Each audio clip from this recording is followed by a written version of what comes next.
The Rebbe Rasha talks about why it's good sometimes to struggle, pain, abstaining from pleasure, but also going through hard, and he gives examples.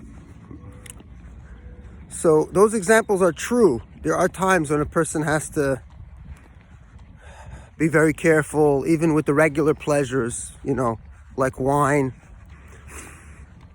But that doesn't mean that there is any reason or justification to go take, not a random guy, not only just a random guy and convince him to abstain from pleasures of life. Oh my gosh, I hope this camera's clean. Okay.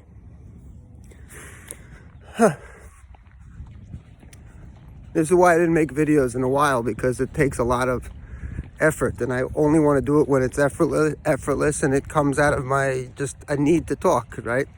Or at least I want to transcribe something. The camera, you have the phone had problems, this, that, then I have to use a regular camera and I have to upload it, the better camera, more clear, but then I'm like, what's the need for that? I'd rather just do audio. So I'm testing it. Maybe this will work, maybe it will not. So to teach people to abstain, usually in religion you have like a mission, so you have to abstain, right? So not only are you telling some individual, oh shoot, okay, I just don't want to get into they're playing golf here. I don't want to get in their way. Nice people. I just wanted to see this pond finally. Been here for a couple of days and never managed to walk literally a block to see what's going on here. Oh, so this is how the ducks live in this heat. They get to cool off here. So, is that poop? Okay.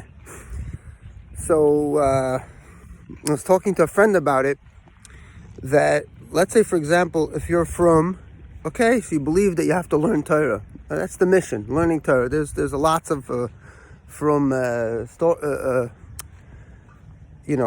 groups. Wow, this is a rock that's chipping. Wow. And it's a beautiful rock, and it's chipping away. Wow. Oh my God, this is interesting. Okay, wow. I'm taking some of these home because this is super interesting. Okay. I'm thinking of sitting on this rock.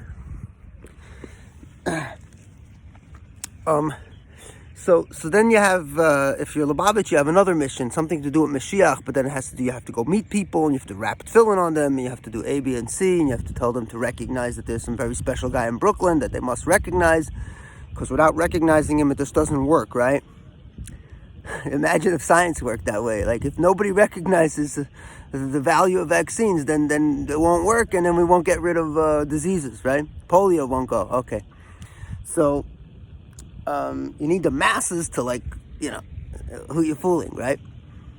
It's written all over it. But there's missions and there's religious stuff, whatever it is, whatever floats your boat. Sometimes it's better that you have a mission, because then you have an excuse to travel. And when you have an excuse to travel, then you could live a little. And then when you wake up 25 years later and you realize that it was a waste of time, at least there were some happy moments that you could recollect, as opposed to, you read these horrific stories of people being trapped and kidnapped and locked in a basement for the pleasure of some horrific person. And you think about the tragedy, so that's an extreme. So you think anything better than that is good, like a little freedom, a little sunlight, a little air, a little books to read, a little, when you think of a person in prison, for example, you think, what do they have? What could they do there to live? So there's sometimes, one Litvisher boy told me that he was jealous of Lubavitch in a way, even though he didn't like Lubavitch, but he knew, I love the freedoms they have. So, but then the Lubavitcher is also on a mission, so this could be a little bit not destabilizing in terms of mental health or whatever, as opposed to somebody that's about learning Torah, but he knows how to relax and have a family vacation and participate with the family and enjoy things. Okay, so then there's enjoying good food, which they Litvish, the regular modern Litvish, they love it, restaurants and stuff. The Heimish world is swinging back to humanism, and it's going to take some crazy, dynamic person to pull everyone back and to drive everyone crazy again. But right now, people are just enjoying themselves, as you can see. in big masses, but wine, for example. So I was trying to explain to someone how, especially in, let's say, Lubavitch, you're on a mission, but a Shemer Torah mitzvah, this guy who's just learning Torah all day and davening with a minyan and keeping mitzvahs b'diyuk, maybe not so much, but in Chabad, if you're on a mission, like in an army, you shouldn't be allowed to drink wine. You shouldn't be allowed to drink wine and a lot of other pleasures that you have that should be. So the guy doesn't even understand how simple it could have been for this law to be enacted, just like Chol Yisrael, something that the masses would buy into it and take it seriously. So the guy doesn't understand how serious it is. So he can't even imagine. So if he could imagine it, then he can get the point that I'm trying to convey. That listen, it's not a miracle. It's just by chance you got lucky that you could enjoy good wine and other types of pleasures that are not prescribed as illegal or offense, and indoctrinated that it'll take a lot of effort for you to be able to normalize yourself and be able to enjoy it, like Chol Stam, like not Chol Yisrael or whatever these strict things that you pick up, like the beard in Chabad. A lot of Bnei Torah shave with no issue. With no issue to Kavod Shabbos, and they feel fully connected to whatever their whole Judaism is, right? So now I'm trying to explain to someone that the fact that someone could have easily convinced, like the whole Lubavitch, that you can't have. Oh, beautiful. Oh man, I didn't know there's bathrooms here.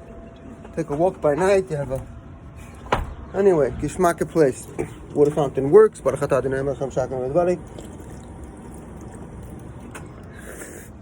So anyway,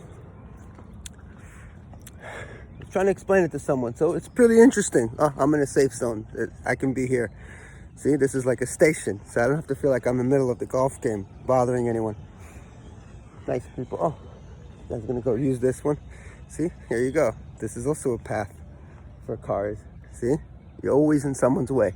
In life, if you're not moving, you're always in someone's way. And now I have to find my way back. I think I got lost. I used the mountains as a way to know, but now I found a good spot. Okay, now I know where to go. Yeah.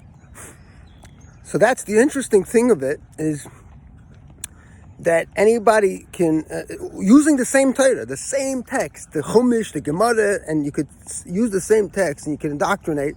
Oh my God, look at that. He's going to hit the ball. I always wondered if these ducks will ever get hit by a golf ball. See, he takes a hit. He knows what he's doing. And these ducks get hit by a ball and it could probably kill them.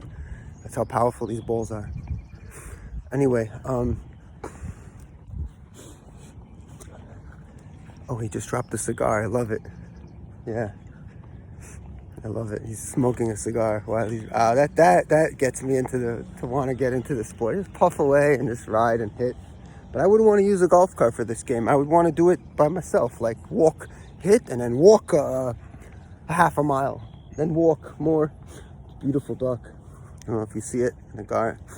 The guy dropped the cigar and the grass is wet. So probably put out his cigar. Maybe not. We'll see. So, I'm still not confident that I'm getting back. Oh, now I am. Get lost. You don't know where your place is. So, anyway, to finish off, the concept is that anybody could do it, and then you could realize, so what does it mean, the question of man-made? People ask, how do we know it's man-made? How evident is it to them? So if you watch the pattern on the map, if you watch the map of it, how is it that some guy believes that this is a Deiraisa and the other guy doesn't? We're not even talking about the Rabbanon and Minhagim. We're talking about Deiraisis. There's contradictions on what's a Deiraisa, so that has to be resolved. So who figures that out? Who's in charge? So you could just watch this stuff, and it's a very fun intellectual experience. As one Litvish boy at UPenn University was trying to invite a Jewish boy to a Daf Yomi class, and he tells him, even if you don't like the Talmud, but it's a very fun intellectual experience. Well, this for sure is a very fun intellectual experience, to find the map of how things happen and how masses are obligated to follow these rules. The masses, not an individual.